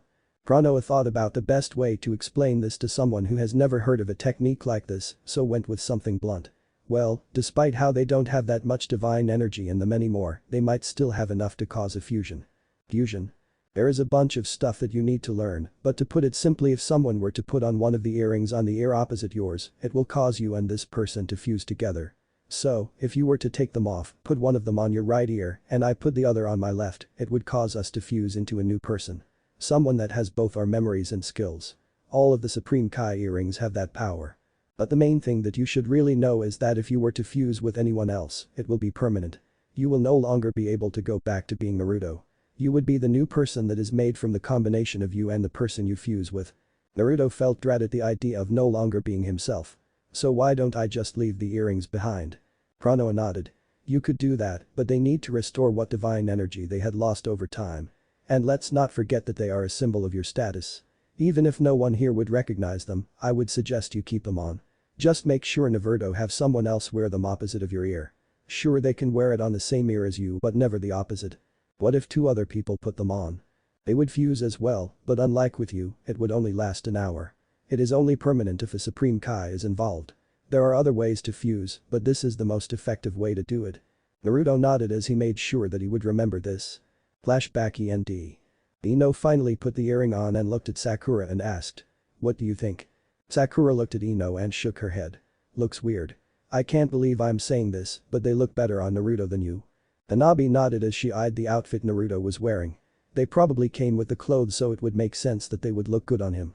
Everyone looked at Naruto and were a little confused at the slightly panicked look he had on his face. Naruto calmed his breathing as he looked down at his hand and saw the other earring. He was lucky that he was able to take it off the second Ino put it on, but for that split second, he felt his body being tugged in Ino's direction. Thank Kami I got it off in time. Shikamaru, Shino, Satsuki and Hanabi eyed him analytically as they could tell that he was worried about something that happened. They were unsure what, but they figured it had to do with the earring. Naruto calmed down and brought his hand up to Ino. Please, give it back. Ino eyed the hand and thought it was weird that Naruto would ask her in such a manner. Sure, he wasn't super loud or annoying, but the request almost sounded subdued. Very different from the confident Naruto she was used to. Shrugging, she handed it back to him and saw him put both earrings back on. Satsuki narrowed her eyes and stepped forward. Alright, Naruto, what's the deal with those earrings? The way you acted, it was almost like you had just turned off an explosive tag that would have gotten you. And you only sighed in relief when you saw the other earring was in your hand. So what's up? The group looked to Naruto, with a few of them looking at him with suspicion as they knew about his penchant for pranks. Naruto now felt every one of not only the heir's stares but the rest of the classes as well. He fiddled with his fingers as he wasn't sure if he was supposed to keep this a secret or not. He internally panicked as he couldn't think of what to say and was saved by the sound of someone else coming into the room. Alright, everyone, get into your seats. Haruka walked into the room and called his usual morning greeting. He looked up to see the heirs gathered around Naruto. He saw the clothes that he had on and couldn't help but think it was an improvement. Though those don't look like they would be practical in a fight. Get to your seats, everyone. Oh, and, Naruto, nice clothes. Mizuki sneered at the Jinchuriki and thought to himself. That little shit shouldn't own clothes like that. He did his best to hide his hatred towards the boy as he was still in view of many. The heirs began to make their way to their seats, but Naruto flinched at the narrowed look of not only Satsuki but Ino as well. Why are they looking at me like they are going to skin me alive if I don't tell them what they want to know? Sure, they were friends, but why do some of the girls make him feel like a mouse in the eyes of a cat? Girls are scary. He took a breath of relief when the lesson began and he sat there, doing his best not to fall asleep from the droning his sensei began to do. Later. Naruto had walked onto the school training field as he grumbled to himself for not making lunch. I got up early and I forgot to make lunch, damn it. He sat under the shade of the tree that had his swing inside. He figured that he only had a few minutes till his friends came with their lunches and begin to either ask him about his new attire or beat him within an inch of his now very long life to get answers about what he was hiding. He knew that they wouldn't really do that, but like Shikamaru always said, their friends are troublesome. Might as well use this time to increase my Kai. He shifted into a lotus sitting position as he was instructed to do last night. He didn't really like meditating, but Chronos said that it was a good way to get a feel of his Kai and help calm his mind if he was stressed out. Taking a deep breath, he closed his eyes and began his meditation. It didn't take him long till he entered the state of meditation and he became unaware of what was happening around Heimer to him. It was at this moment that the other rookies came out in search of Naruto, with many of them curious about where he got the clothes. He knew more than anyone else. Satsuki was dragging her somewhat reluctant brother since he wasn't the most social of the group, but she knew that he still considered them his friends. Ever since the massacre, Sasuke had withdrawn into himself and isolated himself from everyone else. Many had assumed it was due to anger for what his older brother did to the clan, and that was partially true. But Satsuki knew what the real reason for it. He was afraid. It had hurt to see his family, his friends, his clan be taken out by Itachi, and he was afraid of feeling that pain again if he made any friends. His sister though was sure that he doesn't fall into that mindset. And they both had different wants from Itachi now. Sasuke wanted payback, and beating Itachi into the ground, whether dead or alive, was still up for debate. Satsuki on the other hand wanted answers. She knew something was wrong with the explanation that he wanted power, and she had convinced Sasuke of this. So she vowed to find their brother and get the truth about it. Ino's eagle eyes scanned the field before they locked on her target. There he is. Shikamaru sighed as he looked at her. Ino, calm down. You're more than likely going to scare him away rather than get answers. Besides, what does it matter where he got those clothes? Ino looked at Shikamaru and huffed. The clothes he has must be imported from somewhere, and I want to know what store so I can see if they sell dresses. The material is something I never felt before and it felt extremely comfortable. Shikamaru mumbled to himself as he knew that it was no use getting Ino to back off the topic. Troublesome. Toji was munching on some chips before patting his friend's shoulder. Relax, man. You know how she is. Shikamaru nodded as they began walking towards Naruto. He wiped off some of the chips, but he didn't mind. He knew his friend. Hiba tilted his head as he saw what Naruto was doing. Guys, you seeing the same thing I am, right? The rest of the group paused as they saw Naruto, meditating. Out of all of them, Naruto was the last one they would consider the meditative type. Heck, the only ones out of all of them that meditated were the Hyuga twins. Hanabi crossed her arms as she eyed him. He even has a good form of it too. Sakura shook her head before speaking. But Naruto is the most energetic out of all of us. He's the kind to do something more outgoing than sit down. Actually, the only time he ever sits down quietly is when we are in Iruka-sensei's lecture and he falls asleep. Satsuki shrugged before she continued walking. Well, he is full of surprises today. New clothes, meditating, maybe he is an impostor that took the place of the Naruto we know. Sasuke hummed in amusement. Who would want to take over Naruto's life? He has too much energy for anyone to consider him a good choice to infiltrate Konoha. And if they did, they are doing a poor job at it. Satsuki bonked her brother on the head. Be nice. Fine. They got closer to Naruto and once again froze as they noticed two interesting facts about him. Hinata asked everyone as she was not sure if she was seeing things. Is .is head glowing? She turned to her sister and saw that not only Hanabi nodded, but everyone else as well. Including Akamaru. The second and more interesting thing they noticed was brought up by Ino. He's floating. Naruto was floating off the ground by a few inches. Not only that, but several pebbles began to float in the air around him, with an almost unnoticeable flow of wind that made the leaves on the tree sway. The rest of the rookies stood there gaping at the sight as they had never heard of anything like this before. Sakura was the one to break the silence. Should we do something? Hanabi and Hinata activated their Dojutsu and eyed the floating boy, but they shut it off a second later with Hanabi shrugging. I can't see anything different about him, but that's the weird thing. I can't see that light around him either. What about you, Hinata? Hinata shook her head as she could not see anything different about him. No, he is just floating there and I can't see what is making that light around him. Sasuke and Satsuki looked at each other as they activated their Sharingan. They shook their heads as well, with Sasuke stating. Same with us. We can't see anything going on about him. Hiba pointed behind him as he began to walk back towards the building. I'm going to go get Iruka-sensei, just in case. The rest nodded as they watched him go off before looking at the floating Naruto. Naruto opened his eyes and saw that he was no longer outside, under the tree, but instead in a well-lit hallway with light teal concrete walls with red borders. He had no idea how he got here, but he shrugged since it wasn't like he was hurt and he figured he was still in Konoha, even if he'd never seen this place before. He walked down the hall as he figured it was better standing in the middle of the hallway. After walking for a while, he soon found himself in a massive room that looked like it had no ceiling or end. A few things did catch his attention when he walked in. The first thing that caught his attention were the bars that seemed to fade away in the everlasting ceiling, which made Naruto think of it as a cage. The second thing that caught his attention were two massive orbs floating on his side of the bars a few stories in the air. One was an orb of white and blue energy, while the other was a very dark purple and black orb. It took him a minute of thought till he realized that these orbs must be the angel and god of destruction essence that was given to him. But how are they here? Because we're inside your head. Naruto jumped at the sudden booming voice, and he looked past the bars to see something huge coming out of the shadows. He gaped as he saw what he had only heard of in stories. The Kyuubi. He stared at the beast for a minute in fear, as he had heard terrible stories of the Bijuu attacking his village. But after a few seconds, instead of the Bijuu glaring and roaring at him, he looked bored. The Kyuubi had his head propped up on one paw while the other was tapping the ground in a bit of impatience. Are you finished gawking? Naruto shook his head before tentatively taking a few steps forward. It was when he was a few feet away from the bars that what the fox beast said registered in his mind. What do you mean we're inside my head? The Kyuubi rolled his eyes but couldn't blame the kid for not knowing. When you entered that meditative state, you were able to enter your mindscape. A place that is more accessible to Jinchuriki due to their link with the beast sealed inside them. Naruto took in what he said and asked. So, if we are inside my head, why are you? He paused as keywords clicked in my head. Wait. Why are you sealed inside me? Kyuubi grinned as he saw that the kid wasn't being an idiot and not connecting the dots. Good to see that some of your father's smarts were passed down, even if you take more after your mother. Naruto felt another bomb was dropped on him but hadn't detonated yet. Wait, you know my parents. He grabbed his hair as another set of bombs were piling up around him and he wasn't the one about to press the button. Yesterday wasn't enough, now I'm talking to the Bijuu that attacked the village that is apparently sealed inside me and he knows my parents.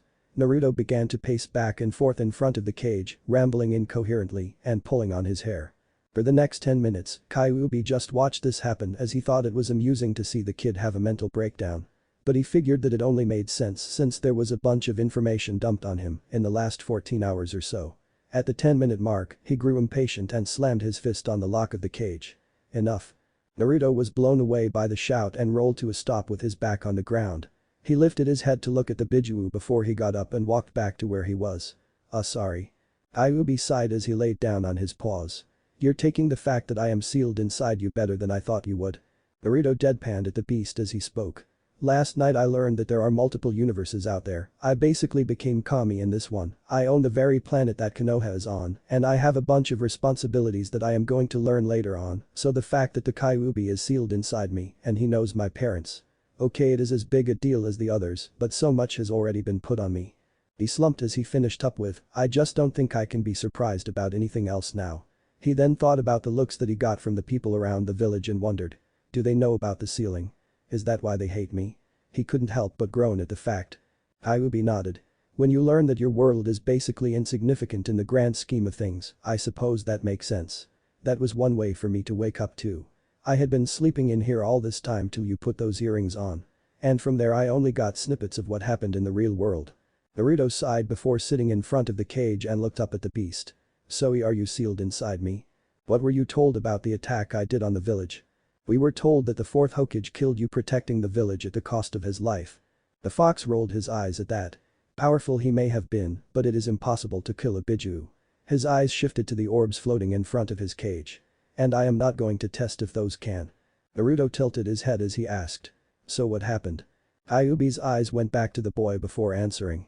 The fourth used some sort of sealing jutsu to seal me inside you, the very day you were born. Naruto pointed at the Bijuu as he harshly asked.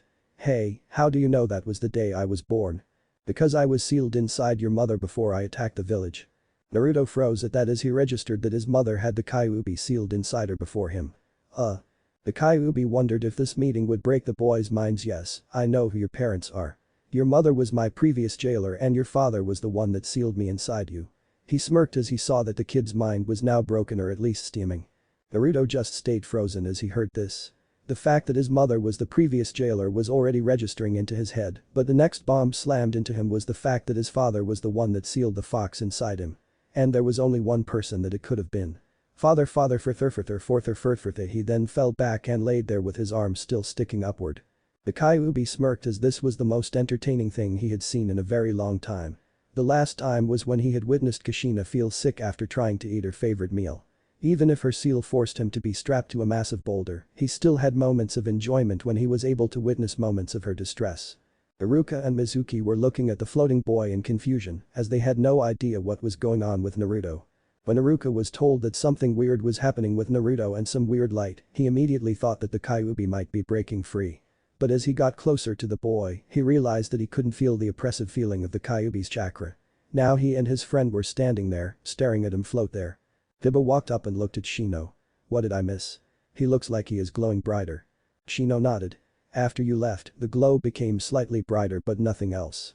Ino moved over to Naruto's side and brought a hand up. Iruka called out to her as he was unsure what was going on. Ino, you don't know what it is?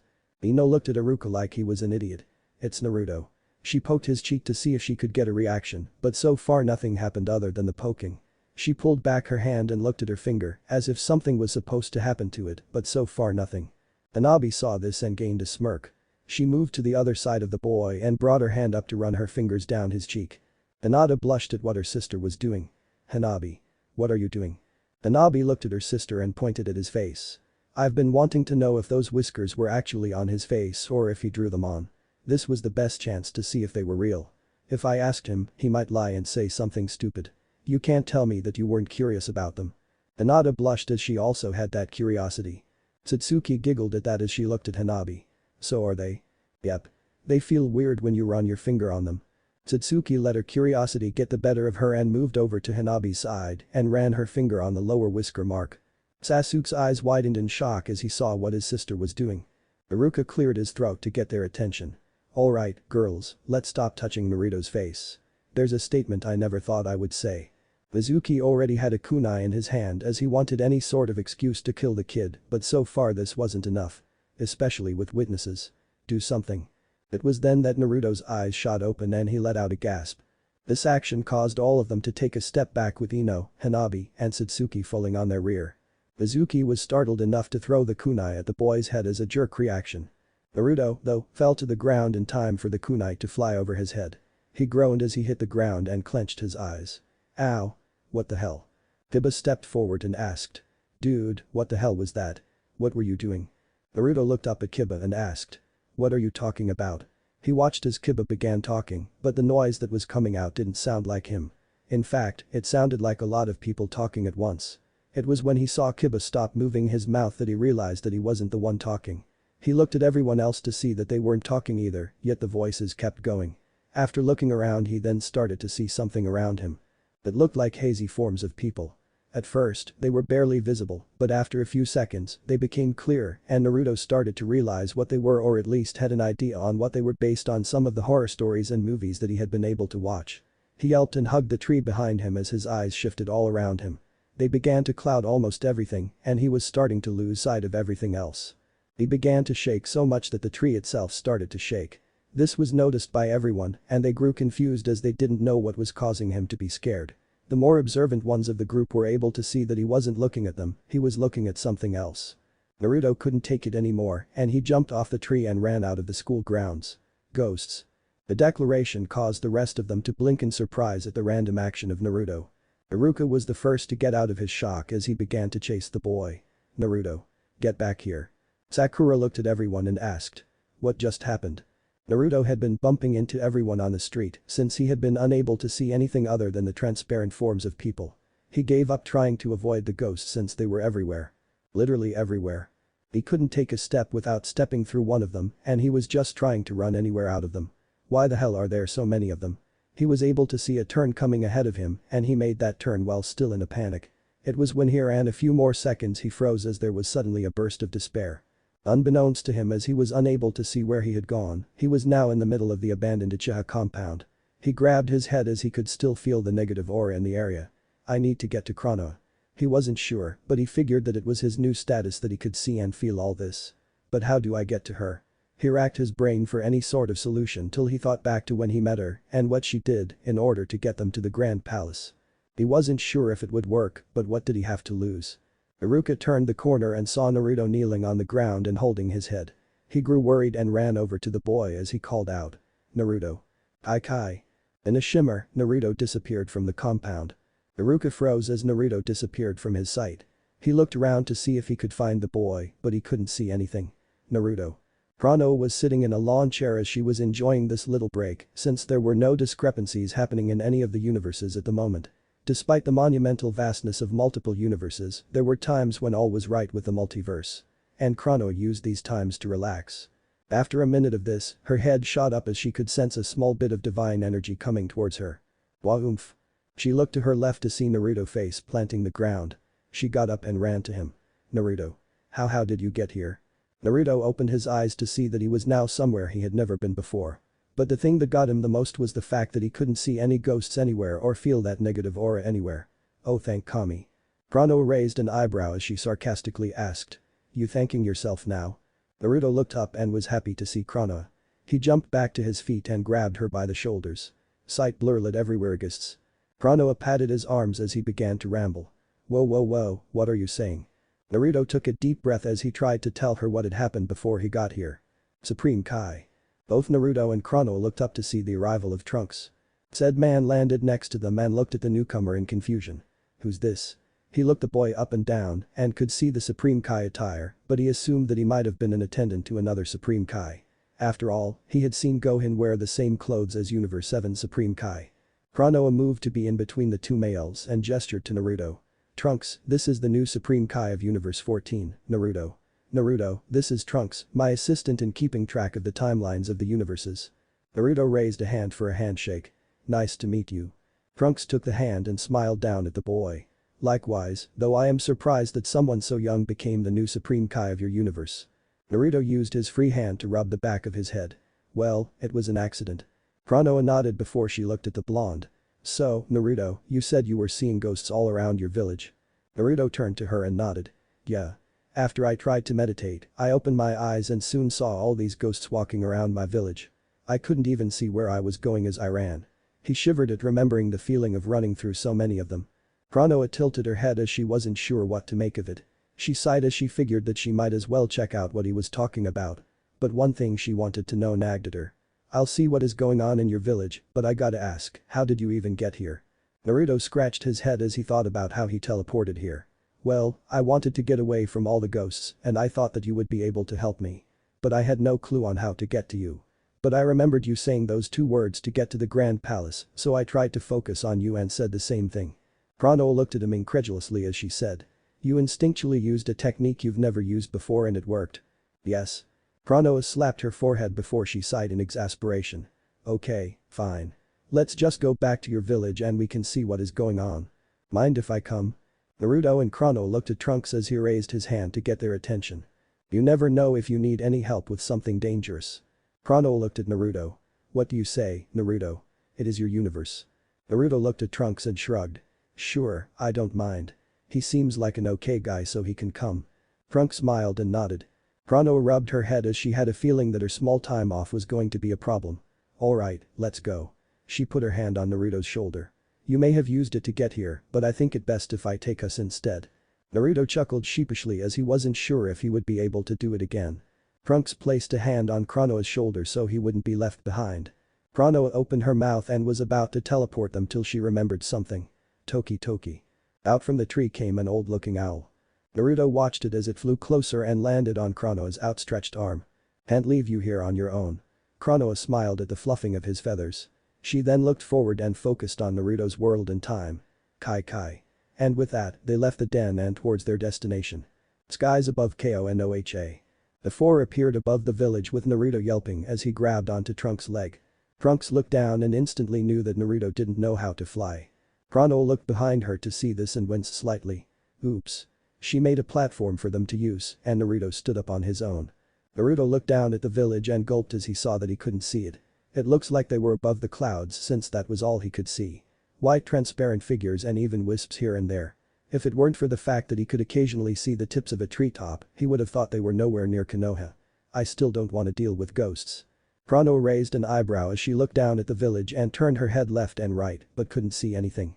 Rubbing her chin, she decided to focus some of her divine energy on her eyes before they went wide as saucers. What in the name of great Zeno? She looked all around and could not see an end of them. It was like a sea of souls wandering the earth. Trunks was a little confused about what the two were talking about since so far, he just saw a village. What do you guys see? Pranoa didn't seem to hear him as she kept scanning below, thinking of what would be the cause of this. She lowered her Kai usage and saw that the people were acting as if nothing was wrong. She ruffled her hair as she could not understand this till something clicked in her head. She grabbed Naruto and Trunks as Toki Toki landed on her shoulder. Let's go. Naruto looked at her as he asked. Wow. Then they disappeared once again. BLSCWHERE. The four appeared once again, and thankfully with the platform, to what appeared to be an empty void. Naruto looked around to try and figure out where they were now, but he couldn't even tell which way was up, down, left, or right. Where are we? Pranoa made a loud groan of frustration. This universe needs a whole lot of work. Ugh. Naruto walked up next to her and asked another question. What's wrong this time? Pranoa looked at him before taking a deep breath. The reason you saw so many ghosts walking around your village is that the ghosts don't really have anywhere to go. What do you mean? She gestured to the area they were in as she said. There's no check-in station. End of chapter. I would have kept going, but this chapter already reached 10k without the reviews corner. One thing I think needs to be brought up is that Naruto is 12. Although he is now immortal, so I guess age will become irrelevant or is already. Not sure. Now many of you have given suggestions about who should be his angel and god of destruction. Below is the list of people suggested for the job. Angel suggestions. Hanabi. Hinata. Tsunade. Shion. Samui. Ryozetsu. Kurama. Hiruzen. Jiraiya. Lee. Dai. God of destruction suggestions. Shikamaru. Kakashi. Madara. Sasuke. These were the suggestions from the previous chapter review. Few of them were interesting, and 2 for the angel role were out of nowhere. Still not sure, but I am going to make it so most of them would have the chance to gain the role. An example is Hanabi. Since she is younger in canon, I made her Hinata's twin, since I am sure that a bunch of people would want the angel part of the pairing, but since that is still in the air as well, I am giving all of the females an opportunity to be it. Multi-pairing is on the back burner for now, since roles need to be established in character development. Suggestions for the roles would still be appreciated. Also, the role of God of Destruction is not as needed as of right now since, based on what T set up, there are no other races out there in the universe. The alien Otsuseki thing is something I really don't want to do. One thing I started doing with my stories is that I am getting rid of the Banshee Sakura and fangirling. Why? Because it is cringe and at this point, I think it is an overused gag.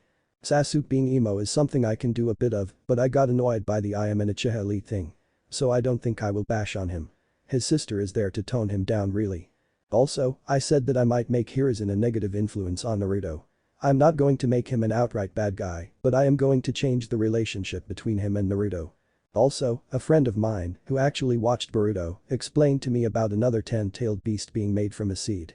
And the first thing that came to my mind was that sounds a lot like the movie Tree of Might. And the idea of that being another timeline came from the YouTube video, Why the Dragon Ball movies can't happen, and they said that some of the movies are another timeline separate from the main story. I also think I did a good job explaining how the Time Patrol can't really do anything about Naruto's timeline since it took too long for it to come to their attention. I also made it so Chrono looks over all time for all of the universes. Since I think Xenoverse came out before Super, so the multiple universes hadn't come up yet. Naruto has a lot of work to do and it hasn't even been a full day yet. He is going to need a bowl of ramen when he finishes. Flames will be ignored. Criticism is accepted. Ideas are taken into account and considered. S3. I'll consider Hanabi and Sasuke for those roles. Brad Kenny. Thank you. The real Mr. Popo. I'll consider it. Jin. Good reasons, I'll consider them. STEVENFREER87. I'll consider them for the roles. Otsutsuki Naruto. Naruto didn't let Ino take them, she just did it. No, they are not protected at all, because if they were then the Elder Supreme Kai would not have ended up fused to a witch that came up to him, took one of the earrings, and put it on her own ear. Naruto has only been a Kai for less than a day. He is a kid, not even a genin, so you can't expect him to be on high alert, especially when he is in a classroom with friends. It isn't about who deserves the power now, it's about who can be responsible with the power. They are suggestions given to me, not ones that I came up with. Best 4. I'll consider those suggestions. Age A. I'll consider those options. Best 5. Naruto isn't just going to stay weak since he is still someone who likes to be strong. You made a lot of guesses, but I will say that I won't be giving anyone everything. Meaning they won't be getting multiple Kekage in case to make them super op all of a sudden. Brand luminescence. I'll consider your suggestions. S6, which I'm guessing is guest 5 again. I'll consider Shizune for the role and some of the ideas you gave. S7, 5 and 6. Okay. Moonless SKY1. I will consider Kushina for the role. BARKMASTER 10 million. No, I don't think I will make multiple angels. Only one. But I will consider your suggestions for it. DAZPER 757. I'll consider your suggestions, but this is Gen in Naruto, Boruto does not exist here. SONICBLAST 4444. The ability to summon meteors isn't really a good reason for him to be the god of destruction. It just shows that he is powerful. I'll still consider him and the angel suggestions. BANIRODRIGUEZ 1995. Thanks. Neo Shepherd. I'll consider Kagaya for the angel role. BTRNITY 456. I'll consider your suggestion and thanks. S8.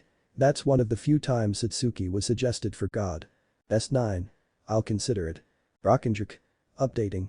BATTLEWOLF 1992. I'll consider the suggestions. Oskul. I'll consider them. Revenge Ubi.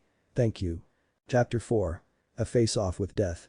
Chrono looked around her at the dark purple hazed void that they were in and was close to pulling her hair out. It's amazing your world isn't thrown off balance because of this. Where do the souls go, cause I know that there must be an overabundance of them if the world has had no place for the souls to go. Or are they overlapping so much that they can't be distinguished from one another? After some mumbling, she calmed down and placed an elbow in one of her hands as the other hand moved to her chin and she began to pace back and forth as she continued to mumble to herself. Naruto and Trunks watched Chrono do this as they floated where they arrived. Naruto scratched his head in confusion as he looked at the older male. So, what's the problem? She said that there was no place for any of them to go, but I don't really get what she means. Trunks chuckled at the genuine confusion Naruto had. He thought it was refreshing since most of the people he had dealt with, even when confused, had a serious air about them. Naruto was a kid that looked ready to learn something new. He looked down at the kid and answered. You remember all the souls that you saw cluttered in your village? Naruto shivered but nodded. Trunks continued after the nod. Well, in all the universes, when someone dies, their souls need a place to go to spend their afterlives. People's souls don't disappear even if they do, they need a place to go. The area we are in right now is supposed to be where they end up, but from the looks of things, there isn't any place for them to stay. That's because there isn't even a marker here for them to come to. Trunks and Noro looked to Chrono to see that she had finished her mumbling and was now tapping her foot in the air with her fists on her hips. Chrono groaned as she looked at Naruto. Souls need a place to go, and this space here is supposed to be it. But without any guidance whatsoever, the afterlife is basically wandering around aimlessly. This kind of thing throws the balance off in the living world and can cause major issues. If the imbalance grabs a hold of someone, it could change the nature of someone from docile to psychotic. Naruto winced as he could only imagine this kind of change in someone. Maybe it's already happened to someone or something, and we didn't know. Chrono saw the look Naruto had and shook her head. It's not like the person will wake up and just become evil or something. There needs to be some sort of trigger to help it along. It might even take years before it happens to someone. But that doesn't mean that it is the cause of anyone becoming evil or psychotic. They might have already been a cruel person from the start and have no influence whatsoever. I'm just saying that the negativity of some of the dead can leak into someone of the living. Naruto shivered at the thought of that. The more and more I hear about ghosts, the more and more I don't like it. Trunks and Chrono chuckled at this as Naruto grumbled about it. Trunks though stopped suddenly and looked to his left. Guys, we aren't alone here. He reached up and grabbed the hilt of his blade but didn't pull it out yet. Chrono and Naruto looked in the direction Trunks was looking to see that there was indeed someone else in the void. Chrono narrowed her eyes as she didn't like the feel of this individual as she eyed him. Naruto gulped as he saw the individual. He didn't know who it was, but something inside him was screaming that he did not want to mess with him. In fact, he wanted to leave despite how the individual wasn't moving. The individual was tall in stature and wearing a white robe with no discernible patterns or symbols. For physical features, he had an abundant amount of white hair that spiked behind him, but his face was the one that seemed inhuman. He had horns sticking out of his forehead, poking through his hair, demonic facial features, and large teeth that were biting down on a small dagger. Chrono kept her eyes on this person as she moved to stand next to the new Supreme Kai. Naruto, do you know who that is? Naruto shook his head as he steadied his stance as best he could while floating. No, I've never seen him before. That is the Shinigami. Naruto jumped at the sudden answer and looked around to see who answered till he realized who that voice came from and looked down. Kyuubi. Yeah, it's me. But to answer the pink girl's question, that is the Shinigami. He is known as the death god in our world. Naruto, who are you talking to? Naruto flinched and looked at Konoha to see her looking at him oddly.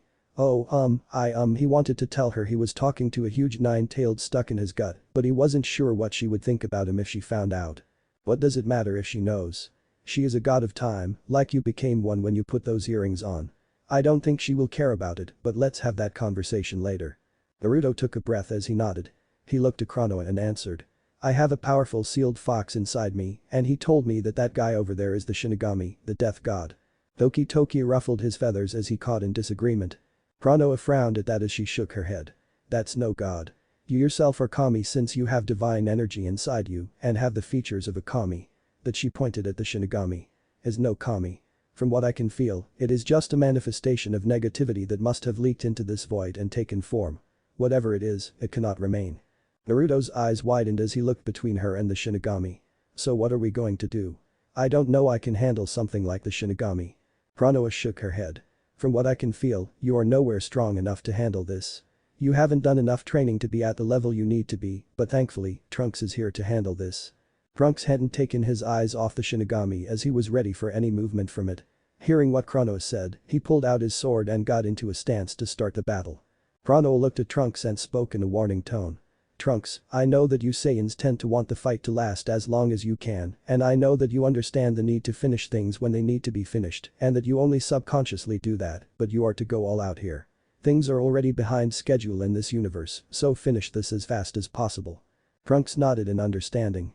Konoha grabbed Naruto's arm and pulled him back away from Trunks with Toki flying to join them. Trunks looked over his shoulder to see that they had made enough distance from him. Once that was done, he looked back to the Shinigami. The death god didn't even move to signify that he had acknowledged their existence. This caused Trunks to feel bad about attacking a stationary opponent, but if this was a danger to this universe's balance and Naruto could not correct this himself, he would do it. His grip tightened on the sword as he increased his kai. Hey. He was then enveloped in a golden aura as his hair spiked up into spikes and changed into a gold color, along with his eyes changing color into a teal color. Naruto looked at Trunks in shock as he had no idea what he had just done. Whoa, what is that? Konoha smiled as she nodded at Trunks' choice to go all out at the start. That is him going Super Saiyan. It's a form that enhances all of his abilities many folds. Naruto was in awe at the form and how cool it looked to get into this form. He couldn't help but ask. Can I learn how to do that? Konoha actually laughed at his question before she shook her head. No, it's a form exclusive to the Saiyan race. And besides, she got closer to Naruto and reached up to pull on his hair. You already have spiky blonde hair and bright blue eyes. You technically already have a sort of Super Saiyan look. You don't need something like that. And besides, with the right kind of training, you can get as strong as that, but that is far in the future. Naruto slumped at that before looking at Trunks. He didn't know how strong Trunks was, but something in his gut told him Trunks was not someone to mess with when he is in this form. It was when Trunks turned Super Saiyan that the Shinigami actually reacted. The Shinigami moved its gaze from the void below it to Trunks. It shifted its arms from the side to the dagger in its mouth. He grabbed the dagger with his right hand and it was then that the robe that it had began to flutter, as if a wind began to blow. Trunks lowered his sword to his side before he flew towards the Shinigami. As he got within striking distance, he swung his sword in a horizontal slash at the Shinigami's midsection. He watched as his sword slashed through the Shinigami, but there was something odd about it. His gaze shifted from where his sword hit upward toward the incoming dagger. He spun around and blocked the dagger with his sword. So you can react. He leapt back to gain some room for any other counter, but he found that the Shinigami just stayed stationary. He isn't doing anything. It was then that he noticed the part that he slashed didn't have any sign that it was cut. So that's why it felt like I didn't hit anything. He stayed where he was for a few seconds before he charged again and slashed him vertically, only for the same thing to happen. He didn't feel any real contact and he had to block the dagger swipe. Okay, in terms of speed and power, I'm not worried, but I won't be able to take it down if my sword doesn't even cut it. Konoha groaned as she saw that Trunks' attacks weren't doing anything. Great, this thing reminds me of Janemba. Naruto looked at her in confusion. Janemba? She nodded as she explained. Janemba was a creature made when one of the workers of the afterlife was saturated in a tank full of recycled negativity. He was able to break the borders between the living and the dead, which allowed dead people from the past to walk the earth again. It took the fusion of Universe 7's strongest fighters to take him down. Fusion? Like with my earrings? Pranoa shook her head. No, that fusion is more stable and would last longer if it was done by mortals. The fusion they did was a technique made by an alien race that has similar results. But we won't need anything like that from what I can tell.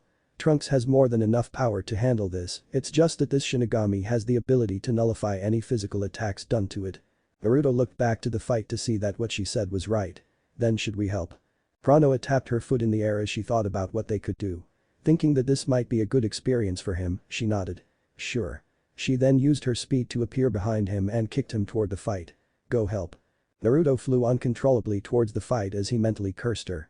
Pranoa then called out. Don't worry, I'll help out if I need to. Trunks sighed as he paused his attack and looked to the Shinigami. He lowered his sword as he eyed it up and down. Okay, this is getting me nowhere. He caught movement to his side and looked to see Naruto heading in his direction. He waited till the kid got close enough before he caught him around the waist. Whoa, what are you doing here? Naruto looked up at Trunks before he grumbled out. I said that we should help you since your attacks don't seem to be doing anything and she kicked me in your direction. I don't know how to fly so I couldn't stop. Trunks laughed at Chrono's actions before he calmed down. Yep, that sounds like her. We really should teach you how to fly so you aren't hanging off me when we get somewhere. Naruto blushed in embarrassment as he nodded. Well, flying is basically you using your energy to create a sort of bubble around you and carrying you where you wanted. He chuckled nervously as he shrugged. There is a bit more to it than that, but right now we don't really have time to get into it. We still gotta deal with that guy over there. He gestured at the still non-moving Shinigami. Naruto nodded as he brought his finger up. Did you try punching it? He seems to be immune to your slashes, but maybe your fist could hit it. Trunks thought about it and shrugged. It's worth a shot. If that doesn't work, I can try blasting it. But I can't really have you float here on your own. He threw Naruto over his shoulder so the boy would be crouching on his back. Hang on. Naruto nodded as he gripped Trunks' jacket before the teen burst into movement. He was glad he had a tight grip since the speed of the teen was a lot faster than he thought it was going to be. Trunks threw his sword to his left hand and pulled back his fist as he channeled his energy into his fist, much like he had seen Goku do with his finger when they first met. When he was close enough, he threw his fist into the Shinigami's face. But much to his dismay, it was the same result. But there was something unexpected happening on his back. Naruto saw that Trunks was close enough to punch the demon's face, and feeling the need to help, he channeled his chakra into his foot and swung it in conjunction with Trunks' fist. The thing was that his foot had made contact with the Shinigami's neck, and with the speed increase of the Super Saiyan, the Shinigami was sent flying, and he lost his grip on Trunks and began flailing in the air. Why? Trunks saw the Shinigami be sent flying, but he was sure that his fist made no contact. He heard Naruto's cry and looked up to see the natural blonde flailing in the air. He flew up and grabbed him to stop the uncontrolled flight. Thinking about what was different about his last attack apart from it being a physical attack than a slash, he asked. Hey, did you do anything while I attacked the Shinigami? Naruto's eyes were spirals as he was dizzy from all the spinning before he shook his head to regain some sense. Yeah, I wanted to help out since I wasn't really doing anything, so I channeled my chakra into my foot and tried to kick it while you punched it. Trunks looked down to see the Shinigami getting up and reforming its head. I think your kick is what actually damaged it. Naruto looked to the Shinigami and tilted his head. Really, why? Trunks shrugged. It might be because your chakra is more in tune with it and resonated with its body compared to my Kai. Naruto nodded as he could understand that Trunks' Kai is different from his chakra. So, how do we do this? Trunks smiled as he brought up his sword. Think you can channel your chakra into this? Naruto smirked as he nodded. Pranoa smiled as she looked up at the duo before looking back to the Shinigami. Maybe I can help out just a little. She brought her hand up and channeled some of her time magic into a sphere in her palm. She then smirked as she tossed it in the direction of the Shinigami. The Shinigami looked up at the duo and let out a hiss as it saw them coming. It then began to increase in size and flew toward them. But before it could even do anything, it felt its whole body freeze but could not see what was the cause. Trunks was flying towards the Shinigami and called out to the boy on his back. Get ready, Naruto.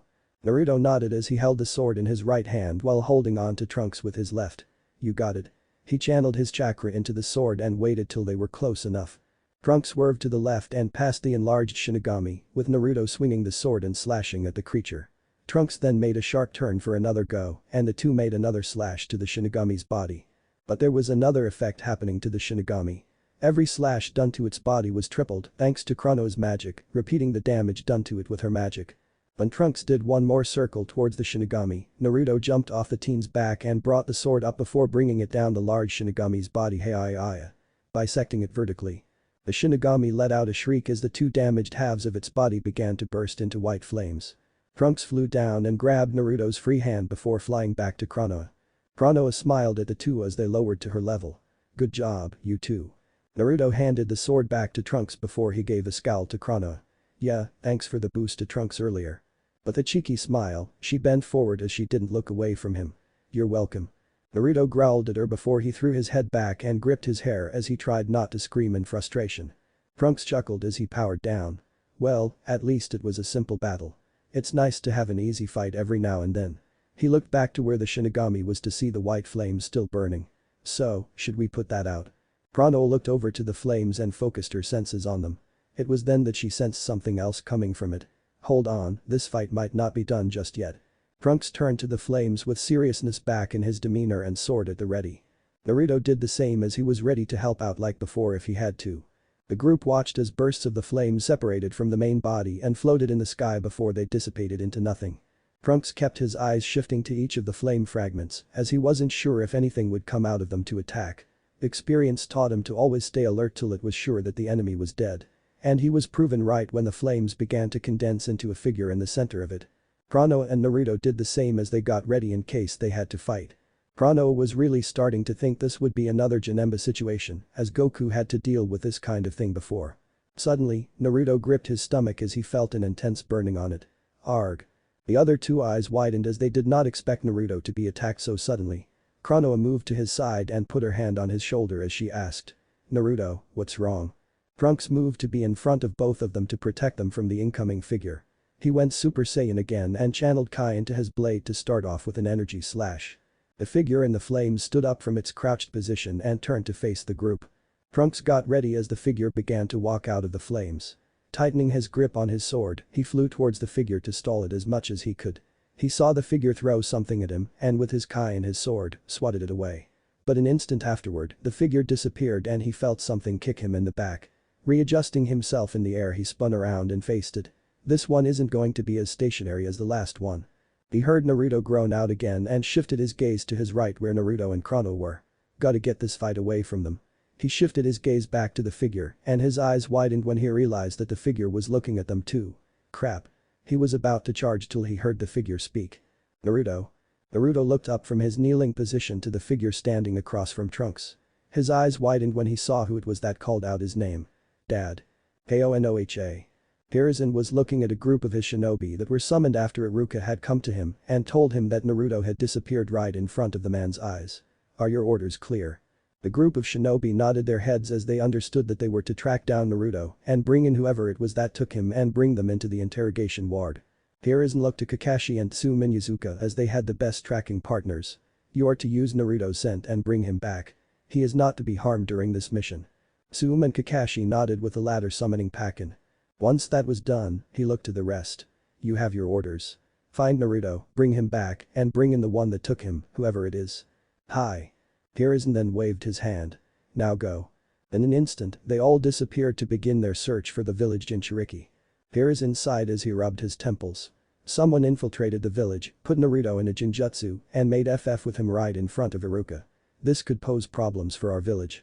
He turned around and walked back towards the Hokage Tower, not realizing that there was another individual standing in the field. "Naruto, be safe, Dadabane." End of chapter. What if Naruto brother of Zeno Dragon Ball? End here and thanks for watching my video till the end.